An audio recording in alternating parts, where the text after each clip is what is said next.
ಚಾಮರಾಜನಗರ ಜಿಲ್ಲೆಯ ಹನೂರು ತಾಲೂಕಿನ ಗೋಪಿನಾಥಂ ಸಮೀಪದ ತೆಂಗಯ್ಯ ಕೊಂಬು ಗ್ರಾಮದಲ್ಲಿ ವೃದ್ಧೆ ಮನೆಯನ್ನ ಅರಣ್ಯ ಇಲಾಖೆ ಅಧಿಕಾರಿಗಳು ತೆರವುಗೊಳಿಸಿದ್ದಾರೆ. ಚಿನ್ನಪಿಳ್ಳೆ ಎಂಬ ವೃದ್ಧೆ ಹಲವು ವರ್ಷಗಳಿಂದ ಅರಣ್ಯ ಭೂಮಿಯಲ್ಲಿ ಕೃಷಿ ಚಟುವಟಿಕೆ ನಡೆಸುತ್ತಿದ್ದರು.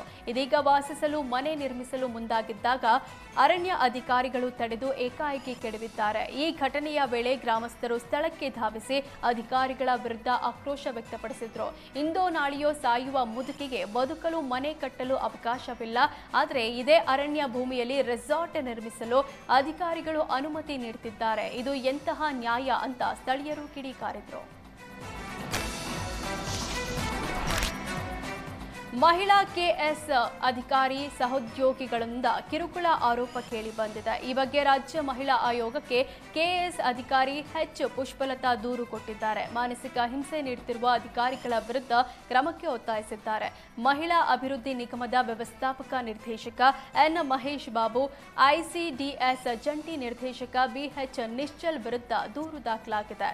ಮಹಿಳಾ ಅಭಿವೃದ್ಧಿ ನಿಗಮದ ವ್ಯವಸ್ಥಾಪಕ ನಿರ್ದೇಶಕಿಯಾಗಿದ್ದಾಗ ಹಿಂದಿನ ವರ್ಷಗಳಲ್ಲಿ ಬ್ಯಾಂಕ್ಗಳಲ್ಲಿ ಜಮೆಯಾಗಿದ್ದ ಮೊತ್ತ, ಬಡ್ಡಿ, ನಿಶ್ಚಿತ ಠೇವಣಿಯ ಹಣವನ್ನು ಆರ್ಥಿಕ ಇಲಾಖೆ ನಿರ್ದೇಶನದಂತೆ ಸರ್ಕಾರಕ್ಕೆ ನಿಯಮಾನುಸಾರ ಮರುಪಾವತಿ ಮಾಡಿದ್ದೇನೆ. ಆದರೂ ನಿಶ್ಚಲ್ ಮತ್ತು ಮಹೇಶ್ ಬಾಬು ನನ್ನನ್ನು ಅಮಾನತು ಮಾಡಲು ಶಿಫಾರಸು ಮಾಡಿದ್ದಾರೆ. ವೈಯಕ್ತಿಕವಾಗಿ ಗುರಿಯಾಗಿಸಿಕೊಂಡು ಮನಸೋ ಇಚ್ಛೆ ಕ್ರಮ ಕೈಗೊಂಡು ಮಾನಸಿಕವಾಗಿ ಕುಗ್ಗುವಂತೆ ಮಾಡಿದ್ದಾರೆ ಅಂತ ದೂರಿನಲ್ಲಿ ಉಲ್ಲೇಖಿಸಿದ್ದಾರೆ.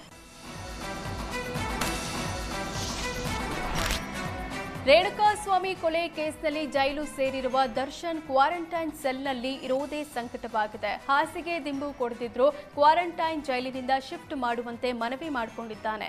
ನೆಲದಲ್ಲಾದರೂ ಮಲಗ್ತೀನಿ, ಬೇರೆ ಬ್ಯಾರೆಕ್ಗೆ ಹಾಕುವಂತೆ ದರ್ಶನ್ ಅಳಲು ತೋಡ್ಕೊಂಡಿದ್ದಾನೆ. ಅಕ್ಟೋಬರ್ 9ರ ಕೋರ್ಟ್ ಆದೇಶದ ನಂತರ ಮುಂದಿನ ಹೆಜ್ಜೆ ಇಡಲು ದರ್ಶನ್ ನಿರ್ಧರಿಸಿದ್ದಾನೆ.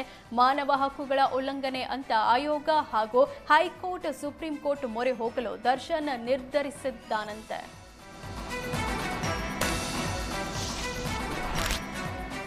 ಬೀದರ್ ಜಿಲ್ಲೆಯ ಮಾಂಜ್ರಾ ನದಿ ಪ್ರವಾಹದ ನೀರು ಕ್ಷಣಕ್ಕೂ ಹೆಚ್ಚುತ್ತಿದ್ದು ನದಿ ದಡದಲ್ಲಿ ಬರುವ ನೂರಾರು ಗ್ರಾಮಸ್ಥರು ನಿದ್ದೆಗೆಟ್ಟಿದ್ದಾರೆ. ಈಗಾಗಲೇ ಮಾಂಜ್ರಾ ನದಿಗೆ ಮಹಾರಾಷ್ಟ್ರದ ಧನೆಂಗಾಂವ್ ಮತ್ತು ಹೊಸೂರು ಡ್ಯಾಂಗಳಿಂದ ಸುಮಾರು 8 ಲಕ್ಷಕ್ಕೂ ಹೆಚ್ಚು ಕ್ಯೂಸೆಕ್ ನೀರು ಹರಿಬಿಡಲಾಗಿದೆ. ಇದರ ಪರಿಣಾಮ ಮಾಂಜ್ರಾ ನದಿ ಬಳಿಯ ಗ್ರಾಮಸ್ಥರಲ್ಲಿ ಆತಂಕ ಹೆಚ್ಚಾಗಿದೆ. ಬೀದರ್ ತಾಲೂಕಿನ ಜಾಂಪಾಡ, ಚಿಲ್ಲರ್ಗಿ, ಚಿಮಕೋಡ ಸೇರಿ 10 ಗ್ರಾಮಸ್ಥರು ರಾತ್ರಿ ನಿದ್ದೆಗಿಲ್ಲದೆ ಜಾಗರಣೆ ಮಾಡುವಂತಾಗಿದೆ. ಪ್ರವಾಹದ ನೀರಿನಿಂದ ಕೃಷಿ ಭೂಮಿ ಜಲಾವೃತಗೊಂಡಿದೆ. ಭೀಮಾ ನದಿ ಅಬ್ಬರಕ್ಕೆ ವಿಜಯಪುರ ಜಿಲ್ಲೆಯ ಇಂಡಿ ತಾಲೂಕಿನ ಮಿರಗಿ ಗ್ರಾಮ ಸಂಪೂರ್ಣ ಜಲಾವೃತಗೊಂಡಿದೆ. 80ಕ್ಕೂ ಹೆಚ್ಚು ಮನೆಗಳಿಗೆ ಮಳೆ ನೀರು ನುಗ್ಗಿದೆ. ಅಂಬಾಭವಾನಿ ದೇಗುಲ, ಭಗೀರಥ ಸರ್ಕಲ್, ವಿದ್ಯುತ್ ಟ್ರಾನ್ಸ್ಫರ್ಗಳು ಮುಳುಗಡೆಯಾಗಿವೆ. ಅಂಬಾಭವಾನಿ ದೇಗುಲದಲ್ಲಿ ನಡೆದಿದ್ದ ನವರಾತ್ರಿಗೆ ಬ್ರೇಕ್ ಬಿದ್ದಿದೆ.